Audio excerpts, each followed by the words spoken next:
అడ్డొచ్చింది. కొద్ది రోజులకే రాకేష్ మాస్టర్ ముక్కుసూటితనం వాళ్ళకి మరింత కోపం తెప్పించింది. దాంతో వాళ్ళు పంజాగుట్ట రౌడీ రాజు అనే వ్యక్తికి విషయం చెప్పి బెదిరించి పంపించేయాలన్నారు. కానీ రాకేష్ మాస్టర్ బెదరలేదు, అదరలేదు. దాంతో రౌడీతో పాటు ఆ డాన్సర్లందరూ ఒక మీటింగ్ ఏర్పాటు చేసుకుని రాకేష్ మాస్టర్ ని చంపేయాలని పథకం పన్నారట. అంతేకాదు, అతను ఉండే పెంట్ హౌస్ పైన ఉచ్చలు పోసేవారు, గాజు పెంకులు గుండా పోసేవారట. ఇలా కొన్నాళ్లు జరిగాక కొంతమంది రౌడీలు వచ్చి రాకేష్ మాస్టర్ ని కొట్టబోయారు. అయితే అతని శిష్యగణం అండగా ఉండడంతో అలా కుదరలేదు.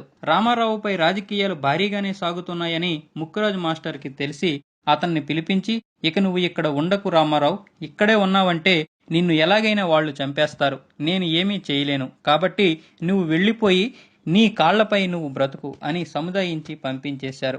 దాంతో రాకేష్ మాస్టర్ తన దగ్గరున్న యమహా బైక్ ని తాకట్టు పెట్టేసి కొంత డబ్బులు తీసుకుని